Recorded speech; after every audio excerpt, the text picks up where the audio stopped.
life is their home, built on a pile of gold. And for the young and the old, life and work just carry on. So take a good look and you'll see that they ordinary people like you and me. Feel free to come to the village we are. You'll meet the people I know and some that just come and go. And here your life's not your own. Everybody knows what everybody knows. So take a good look and you'll see that they ordinary people like you and me. Feel free to come to the village with Teddy Harvey Walker's certainly quite a character. I'm so sorry things didn't turn out exactly as we planned. Well, it was quite an unusual evening, wasn't it? I only hope they've got money. Where do you think Wendy's going to take him? I haven't the faintest idea. Town, probably. Well, good night, Diane. Good luck. Thank you. Night, Nell. Night, Basil. Night. Night. What a splendid evening. For me, I'd give those two kids a damn good hiding. Did you see Hilton's face? It was absolutely priceless.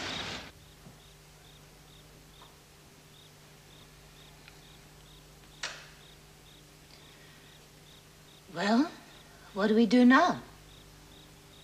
I suppose I'll have to drop Sir Noel a line. What'll you say?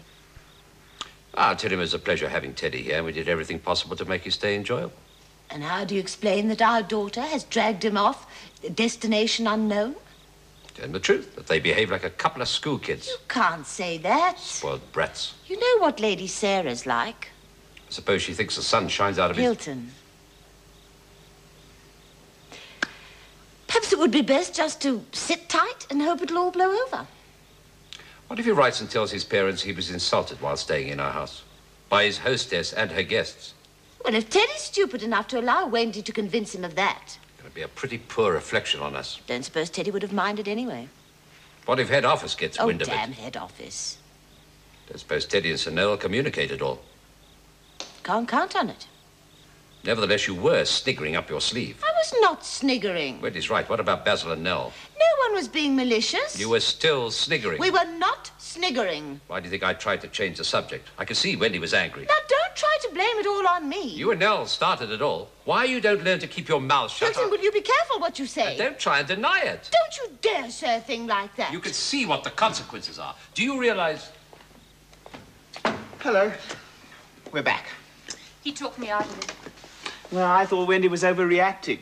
She said I was being spineless. I said she was a silly little cow. Then she called me a name which I shan't bother to repeat. We had a marvellous fight, and now we're friends again. May I get myself a glass of wine? Oh, please. Thank you. Wendy suggested that we should peek through the window and see if you were telephoning my father. I said that was a bit mean. And anyway, I was quite certain that you wouldn't do anything so rash. And I was right, wasn't I? Yes, of course. You see, Wendy? No, we knew reason would prevail. May I top your glass up? Oh, thank you. I'm terribly sorry that we ruined your party. I presume all the guests have run for cover. Well, you were the guest of honor. Really, Wendy, you are naughty. We won't go through that again. No, we certainly won't. Well, Teddy, here's to the rest of your stay. Let's just hope there won't be any more dramas.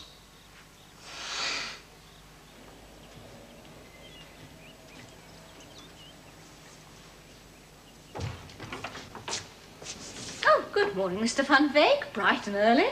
Early? I've been underground already. I was up at 5 o'clock. Well, I mean early for the meeting. Let me help you. What's the occasion? Oh, nothing special. Flowers brighten up a room, that's all. Oh, I thought it might be Mr. McRae's birthday. Oh, no, that's July the 30th.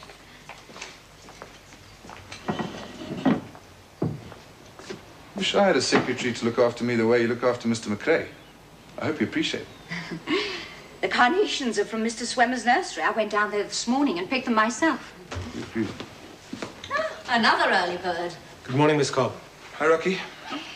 Would you two gentlemen like a cup of tea whilst you're waiting? I'd love one, thanks. Dr. Oxford? No, thanks. I've just had breakfast. Oh. Van Beek's been up since 5 o'clock.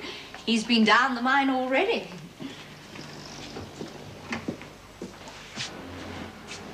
I went down to check the support. We're putting in the additional timber and the hydraulic props are on their way down. Good. Listen, Rocky, you and I have got to have a talk. If I've done something to upset you, and obviously I have, I'd like to know what it is. Because whatever it is, I can assure you it was unintentional. Okay, I know I didn't get that extra timber in as early as you would have liked, but I've been going according to the original computer figures. As I said, the stress levels are pretty high. What we've got to decide is whether or not they're unacceptably high. Sure, I'm with you 100%. But what's bugging you? Is it something to do with the job, or is it something personal? There you are. I've sugared it for you. Thanks very much.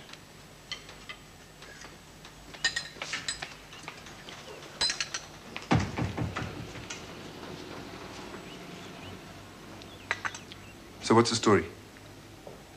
Rocky, we're two adult men. Surely we can sort this out between ourselves. Look, if you feel I've been treading on your toes in any way... Crisis is over. Teddy and Wendy came back. Apparently he talked her out of it, so she didn't drag him off after all. Nell phoned Diana this morning and got the whole story. A close shave for the boss, eh? Can you imagine anything more embarrassing? The son of the London chairman. What's up? We were just discussing the stress levels in the Esmeralda area. No wonder you look so unhappy. Sorry I'm late. I was going to drop young Harvey walk off to the reduction works. I waited a half hour for him and found he was still fast asleep. Well, from one crisis to another. Incidentally, those two youngsters came back last night, 15 minutes after you all left. We just heard. I haven't got enough problems. Well, Rocky, I've read your report, and quite frankly, I'm dismayed. If your conclusions are correct, we have to seriously consider pulling those men out of there and abandoning the shaft pillar. Goodness, have you read Rocky's report? Yeah, I read the reports and I've just been down there. Excuse me, will you? We're increasing the timber support by an additional 30%. If you don't mind, I'm moving these flowers right over here. And I also spoke to McInnes and Dixon. They're not unduly concerned. That's because they don't know what we know. They know their jobs, though. They're both experienced miners. This is the computer data and Dr. Roxborough's original report. Thank you. That should make interesting reading. Those flowers are very attractive, but if you don't mind, I'd rather not have them on my desk. Oh. My original recommendation was that we should stope in towards... I'm sorry, Basil. Go ahead. My original recommendation, and incidentally it's on the record, was that we should stope in towards the shaft from the side of the pillar and then across to the dike. Well, the trouble we're in now is exactly what I anticipated. Basil, we all know you disagreed with the stoping procedure we finally adopted. Reminding us now isn't going to solve anything. That decision was taken on the best available evidence at the time. If circumstances have changed, we need to know how much they changed and what the implications are. Rocky, go ahead. Well, at the risk of oversimplification, it now seems that if the weight of the pillar doesn't crush the support, the whole thing could slip sideways. Hello, darling. Isn't the weather absolutely beautiful at this time of the year? Lovely for swimming. Unreal. Have you seen the summer house? It's absolutely covered with bougainvillea. Chekhov would have loved this setting. I can just imagine Moreno sitting by the samovar over there and Telegan returning from his walk with Sonia and Helen. Even the light's different. It's sort of subtle, filtered. Special effects for the general manager. But over there, where the real world begins, it's all hard and brassy. Like a blinding searchlight focused on the ugly things. Like those rows and rows of little houses. Oh, they're an eyesore. But Mr. Swemmer's going to plant a row of trees and then we can't see them. Out of sight, out of mind. And the smoke, when the wind blows from that direction, it's quite unbearable. Surely you can make Dad blow it the other way. He has such influence. Sometimes I find your facetiousness a little trying. People don't live like this anymore. It's part of the reward for doing a highly skilled and responsible job. Yeah, swimming pool, tennis court, 2 acres of lawn. I wonder what they think when they look over here. Those people in those pitiful houses. I suppose by their standards, it is a little grand. But I'm not ashamed. It also happens to be very gracious and very civilized. And you can always plant more trees and block out reality. What bliss it is to be no longer young and burdened with a sense of guilt. Come on, Teddy. Let's go and find Uncle Vanya. Tension? I could feel it in the air. You could have cut it with a knife. But Mr. Van Wyk and Dr. Roxburgh are very good friends. Well, they aren't at the moment. Are you sure you're not imagining this? Mr. McCrae, do you really think I'd be so ill-advised as to pass on such information if I wasn't sure of my facts? No, I don't, but what you tell me really disturbs me. I must say, I didn't notice anything. Ah, that's because you're a Leo and I'm a Pisces. What? Leos are strong-willed, single-minded and self-centered. They have a lot of charisma and are born leaders. But they aren't very receptive to auras and atmospheres. No wonder you didn't realize those two young men were having a tiff. You really expect me to believe all that stuff? The moment I met you, I said, uh-huh, a typical Leo. They're born actors, you see. They like to be the center of attention. But they have a very good balance between head and heart. The one doesn't overrule the other. You mean to tell me just by looking at me, you could tell I was a Leo? Well, to be honest, no. I took the trouble to find out before I came for the interview. I mean, imagine if I discovered too late that you were a Scorpio. But Leo and Pisces, that's perfectly all right, isn't it? An Aquarius would have been ideal. Oh, I knew we'd have our ups and downs, but that in the long run, everything will be hunky-dory.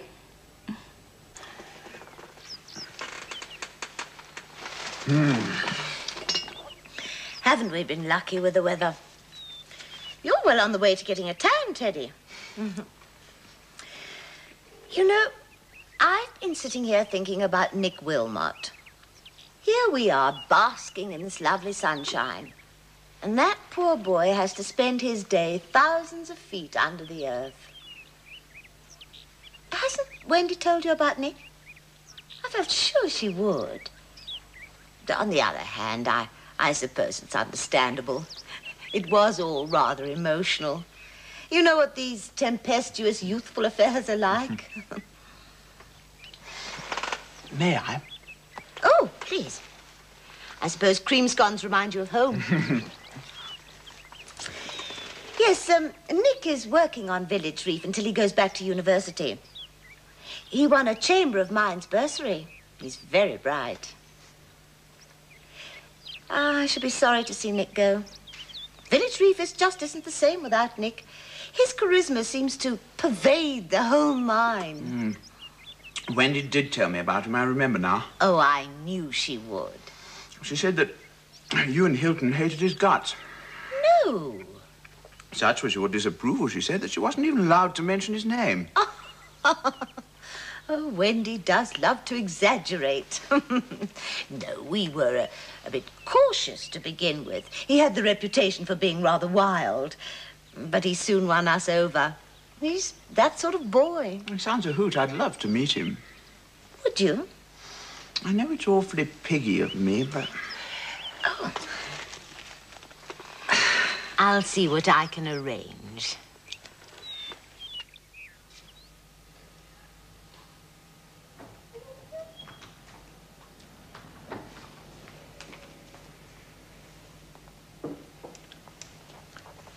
Pisces, eh? What are their characteristics? Pisces people tend to be rather dreamy. But they're very creative and also very efficient. They also have a vivid imagination. Not necessarily. Emotional? They're not unstable. They tend to rely rather heavily on feelings and intuition. They're very sensitive people. And they need a lot of affection.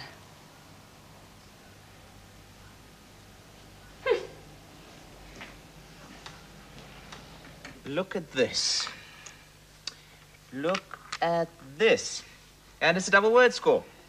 Onyx, wow. Onyx. 28 points, come That's on. a sort of antelope, isn't it? No, it's a sort of quartz with layers of different colours in it.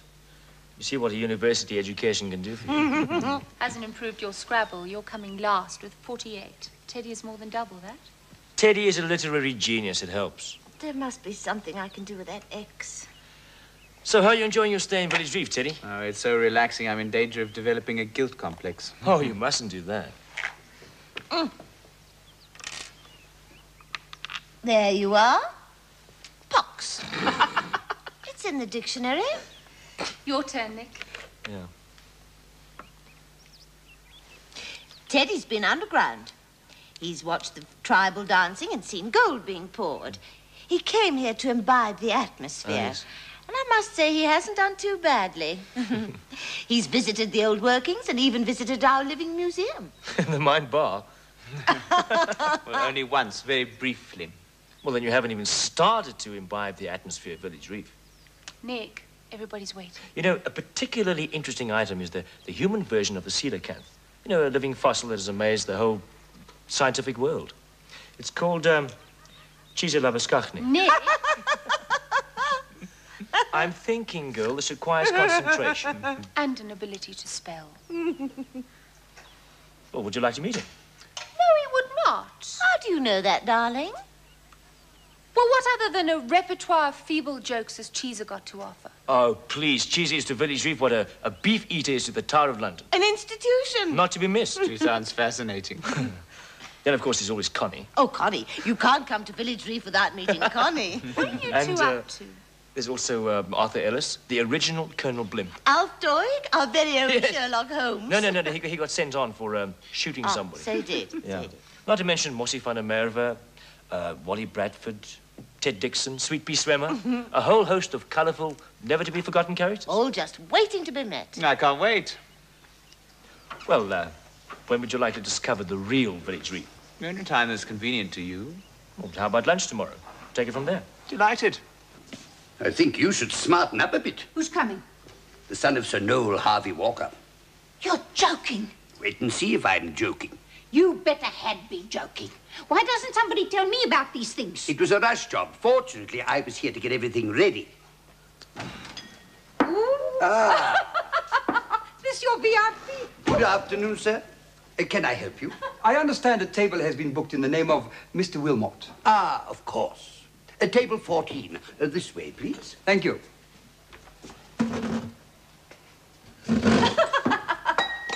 While you're waiting for the other gentlemen, would you care for an aperitif? No, thank you. I've just had my ears pierced. And who else is coming to lunch? The Duke of Edinburgh, I suppose. Ah! Mr. Dixon, do come and sit down, old chap. This way, please, sir. Hilton, you know those socks your mother knitted for you about 5 years ago that you never wore? The purple ones? Well, sort of mauve, really. What about them? Well, I peeped into Teddy's haversack. And do you know, it's as we guessed, he hasn't got a single pair. Oh, really? Well, look, there's some old underpants there and shirts with holes in them. I mean, those were... Thank you. May I present Mr. Harvey Walker? Mr. Harvey Walker, this is Mr. Wally Bradford. We have met. Yes, that's right. Mr. Ted Dixon. Pleased to meet you. How do you do? And this is the maitre d', Mr. Labuschagne. We have met. Yes. And this is the Madame de la Mine Canteen, Mrs. Labuschagne. Enchanté, madame. Pleased to meet you. Wally, would you sit here? Sure. Teddy, you here. Teddy on my left. Thank you. Well, I must say that I'm most grateful to you two gentlemen for joining us. I know how busy you've been these days. Not at all, old chap. Well, what are we going to start with? I can recommend the fruit cocktail. Just as well. It's the only hors d'oeuvre on the menu. I'll have the fruit cocktail. Yeah. 4 fruit cocktails. And to follow, gentlemen. Well, the veal and ham pie sounds very tempting. I can recommend that, too. Ah. On the other hand, the Cornish pasty looks equally appetizing. Aha. Aha! Yes, I think I'll have the pasty. With chips. Pommes frites. Yes, please. I'll have the veal and ham, medium rare, with pommes frites as well, please. I'll have the Cornish pasty, also with pommes frites. Mr. Dixon? Yeah? Yeah, what? I'll have the same as Wally. Medium well. Wally, would you care to order the wine? Only a pleasure. Excellent. Well, do you gentlemen dine here often? Oh, frequently. And it's unusual decor, isn't it? Why do you have to do all this in front of Decorations. Can't you save yourself, Wally? Oh, the paintwork and so on. Oh. Yeah. It's amazing what you can buy here. Books and Really? Quite amazing. What sort of things? Oh. Oh, here's the wine. Perfect. Yo.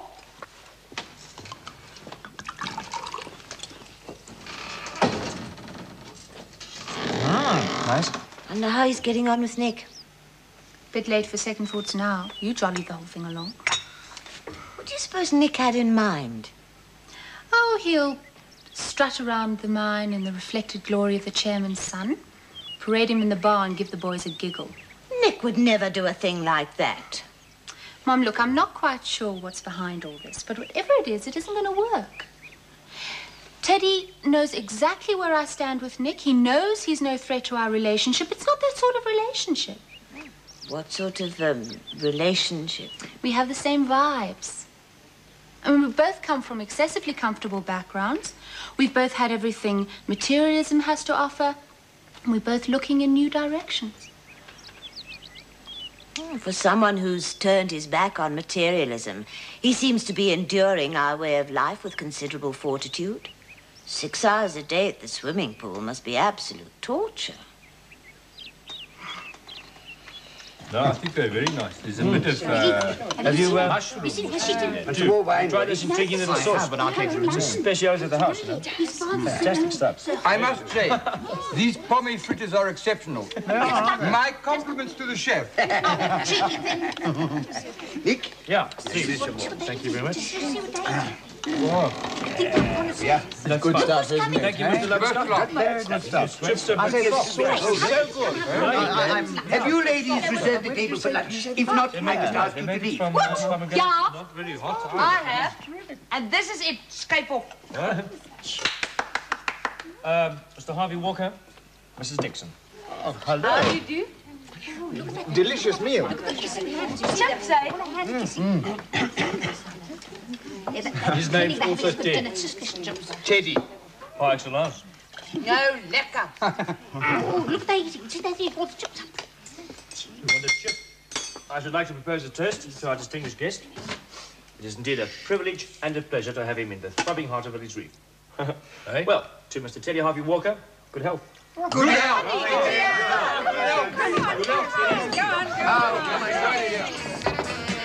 The Village Reef is their home, built on a pot of gold. And for the young and the old, life and work just carry on. So take a good look and you'll see that they ordinary people like you and me feel free to come to the Village Reef, free to come to the Village Reef.